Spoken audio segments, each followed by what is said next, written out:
Приветствую вас на канале Техревизор. В этом рейтинге я покажу вам 7 лучших портативных колонок, которые можно купить в 2024 году, не сомневаясь в качестве звучания. Сюда отобрал только лучшие модели, проверенные временем и опытом пользователей, без всяких подстав и косяков. В рейтинг поместил разные варианты под разный бюджет и потребности. Вы сможете приметить себе парочку вариантов под любые задачи, как для шумной тусовки, так и для выезда на природу. Я расскажу о каждой модели как можно подробнее, а вам остается только выбрать понравившуюся. Я начну с последнего места, а вы пока можете поставить лайк и подписаться на канал. Тут еще много разных рейтингов есть, не найти что-то полезное для себя невозможно. Открывает рейтинг Sony SRS XB13. Вот такая вот небольшая и бюджетная портативная колонка размером чуть больше куриного яйца. И это тот случай, когда можно судить о качестве звучания по внешности. Тем не менее, даже такая компактная колонка может громко играть. Мощей у нее аж целых 10 Вт. Для понимания, звучит она так, что этого будет уж точно достаточно для квартиры. То есть это не какое-нибудь звучание ноутбука или смартфона. Тут есть за что платить. Конечно, по качеству могу выделить разве что средние, хорошо сбалансированные частоты. Они стараются как могут, отдуваются за всех остальных. Низких тут не существует как явление, то есть бас и объем — это вообще не про эту колонку. Конечно, есть какое-то ощущение гула, звучание не полностью плоское, но этого точно не хватит, чтобы со всей глубиной передать стук и грохот в тяжелой музыке. Высокие частоты тоже что-то где-то пытаются, но на выходе получается просто какая-то субстанция типа каши из всего, что можно было. Поэтому если вы меломан или имеете какие-то более серьезные требования к звучанию, то эта Sony точно не для вас. Это скорее для людей, которые могут включить музыку как фон у себя дома или для прогулок в небольших компаниях. При этом подключается колонка по старому Bluetooth 4.2. Поэтому важно держать колонку как можно ближе к смартфону, чтобы не обрывался сигнал. Кинуть ее где-нибудь в другом конце квартиры, не самая лучшая идея. Ну и батарейку она держит вполне ничего для своих размеров, порядка 12 часов из заявленных 16. Поэтому к автономности я вопросов точно не имею.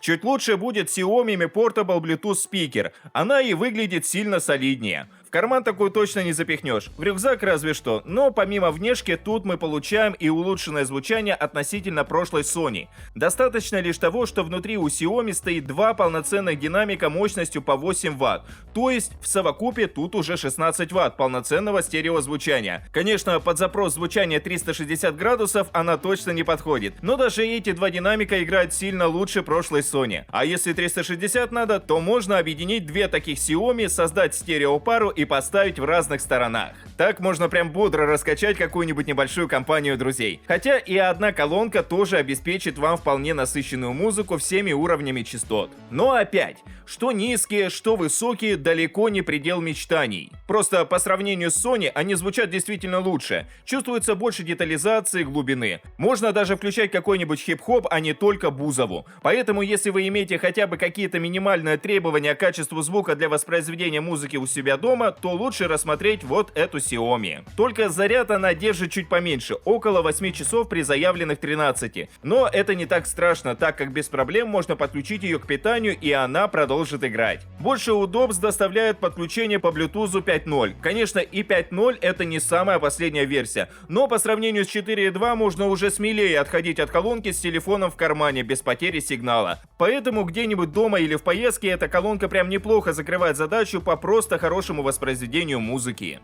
На пятое место поставил Anker Soundcore 2. Колонка понравилась мне немного больше прошлой Xiaomi за счет некоторых преимуществ, но из-за своей фишки требует небольшой доплаты. Так у Anker стоит батарейка пожирнее, даже две, по 2600 мАч на каждую. Производитель заявляет, что за счет этого она может играть на протяжении 24 часов. И это тот случай, когда ничего не преувеличили, то есть колонка реально может играть суммарно около суток без подзарядок, причем на приличном уровне громкости. И зарядить ее можно за 3 3 часа. Поэтому за автономность этой колонки однозначно плюс относительно прошлых двух моделей. Подключается она по Bluetooth 5.0, а он довольно прожорливый, но в нашем случае пятый Bluetooth играет только на руку, так как с автономностью проблем не будет, а радиус и качество соединения колонки со смартфоном выше. По звучанию здесь все просто, стоят два динамика мощностью 6 Вт с одним пассивным излучателем. Поэтому нас ждет все то же стереозвучание, но здесь могу выделить работу басов. Специальная технология Bass Up обрабатывает низкие частоты и добавляет объема глубины звучанию. К средним вопросов не имею, отыгрывают хорошо. Ну а верхние плюс-минус на том же уровне. В кашу не мешают, но особо и не выделяются. Получается, что такая колонка подойдет для современной попсовой музыки и какого-нибудь в меру тяжелого жанра без лютого ора в микрофон. Плюс к этому отличная автономность, более-менее компактный кирпичный дизайн и стабильное качественное Bluetooth соединение. То есть в совокупе реально классная колонка для бытовых задач. Четвертая строчка за Sony SRS XE300. Колонка из более дорогого сегмента, по крайней мере бюджетной ее точно не назовешь. Из реально классных апдейтов относительно прошлой Anker подключение по Bluetooth предпоследней версии 5.2. По большей части это дает нам лучшее качество соединения с минимальным количеством помех и оптимизированное потребление энергии, то есть заряд держит дольше и качество подключения лучше. Хотя вот так по цифрам не скажу, что автономность кардинально отличается. Колонка играет плюс-минус те же 24 часа, ну скорее меньше, чем больше, но тем не менее это порядка 20 беспрерывных часов музыки, то есть хватит ее реально надолго. Не придется каждый раз носить с собой зарядку. По звучанию здесь расклад такой. В колонке стоят два динамика общей мощностью 10 Вт. Ничего сверхъестественного. Таких мощей хватит для посиделок дома, в беседке, где-нибудь на пикнике фоном включить. Тусовку, конечно, ею не раскачаешь. И тем не менее, звучание здесь будет немного проработаннее за счет одной лишь детали – аудиокодека LDAC. Так-то, это топовая технология, которая устанавливается в очень малом количестве колонок. Со всего рынка и 5% не наберется, а здесь все-таки широкие возможности, высокий битрейт и звучание высокого качества. Колонка хорошо справляется со всеми частотами. Конечно, все в меру.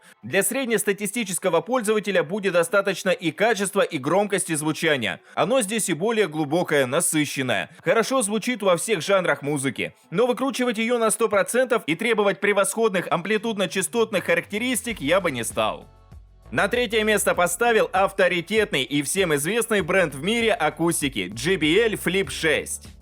Эта колонка также из среднебюджетной ценовой лиги. По цене она превосходит Anker в 2,5 раза, но вот все равно получается дешевле прошлой Sony. Внешне это более классическая колонка в дизайне цилиндра, по размерам тоже не самая компактная, но в любой рюкзак поместится, да и в руке не проблема переносить. Но намного важнее в этой колонке внутрянка, именно за нее мы и платим. Здесь уже более навороченная система, состоящая из двухполосного динамика, твиттера, который отвечает за высокие частоты, и два пассивных излучателя по бокам. В общей сумме вся система выдает 30 Вт мощности. Для понимания, что такое 30 Вт. В квартире для комфортного прослушивания музыки достаточно 30, максимум 50% громкости.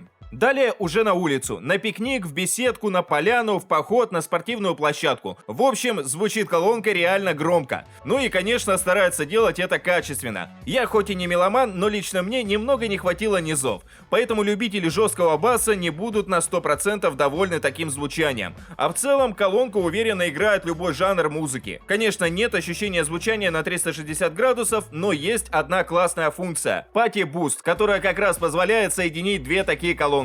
И тогда уж будут вам все 360. Ну, это при острой надобности, само собой. На этот раз не выделю автономность. Играет свои 8-10 часов без подзарядки, и того достаточно. Но вот подключается уже по Bluetooth 5.1. И это один небольшой плюсик в общую копилку JBL Flip 6.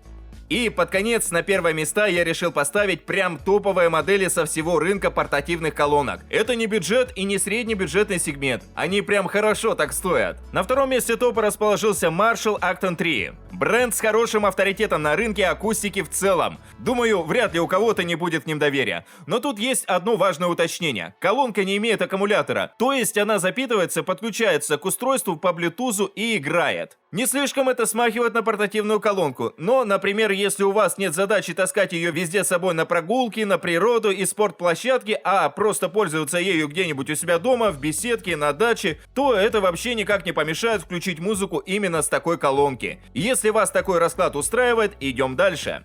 Чуть ли не самое основное — ретро-дизайн. У нее вид усилителей Marshall 60-х годов. Как по мне, выглядит реально стильно. Кожаный корпус, сетчатая решетка с логотипом, тумблеры, кнопки. В общем, настоящая классика, которая вызывает только восторг. Звучание у нее также на высоком уровне. Общая мощность излучателей 60 Вт. То есть, сами понимаете, на что способна эта колонка. Она выдает широкую звуковую сцену, насыщенную низкими частотами и объемом. Вокал четко отличается от ударных инструментов и не мешает звуки в кашу. Слушать тяжелые жанры — одно удовольствие. Правда, какая-нибудь классика или подкасты под это дело не сильно подойдут. Нужно отдельно отрегулировать низкие частоты, чтобы так не бубнело. А в целом по звучанию колонка прям хороша. На любой громкости выдает проработанный звук для всех частот. У Marshall также есть колонка подобного типа, только мощнее, на 130 Вт. И прям сильно крупнее по габаритам. Это Woburn 2. То есть, если Acton 3 показался вам слабеньким, то Woburn уж точно таковым не назовешь. Лидером рейтинга стал Bang & Olufsen Bealit 20. Bealit 20 от Bang & Olufsen тоже не совсем портативная колонка. По габаритам и весу такую переносить нужно силу иметь. Практически 3 килограмма все-таки. Часами таскать на прогулке не получится. Да и в рюкзак ее сложно уместить. Но, в общем, да, портативная колонка. Уточню сразу по автономности. Внутри стоит батарея на 3000 мАч. Этого хватит примерно на 7-7,5 часов беспрерывного звучания. И для такой мощности это очень даже крутой результат. Вся система в совокупе дает около 240 Вт. То есть, чтобы обеспечить, например, суточную автономность, в колонку нужно поставить батарею раза в 3-4 больше, а она и без того тяжелая, габаритная. Поэтому производитель решил не прыгать выше головы. И правильно сделал. 7-8 часов тоже предостаточно для любого мероприятия, как по мне. Плюс к этому есть даже беспроводная зарядка на крышке для смартфона. Тоже удобно. Ну а на звучание уж точно не придется жаловаться. Все-таки 6 динамиков внутри. Музыка играет на все 360. Звучит настолько качественно, насколько это возможно для портативной беспроводной колонки. Она буквально одна из лучших в своей нише. Лучшего звучания можно добиться только от проводной аудиосистемы. Поэтому вам просто остается подключиться и наслаждаться проработанным вокалом, глубокими низами, качающими средними и детализированными высокими частотами. Можно слушать вообще любую музыку. Классической басы не помешают, их можно отрегулировать. А какую-нибудь попсу, рок, металл, хип-хоп, подобное заходит только в путь. Так что, если вам нужна просто одна из лучших портативных колонок, можно смело брать Bealit 20. Точно не ошибетесь. На этом мой рейтинг подошел к концу. Стоимость всех моделей рейтинга можете посмотреть по ссылкам, оставленным в описании и в закрепленном комментарии. Подписывайтесь на канал, ставьте большие пальцы вверх, а также не забывайте включить уведомления, чтобы первыми узнавать о новых рейтингах и обзорах техники. А с вами была команда канала Техревизор.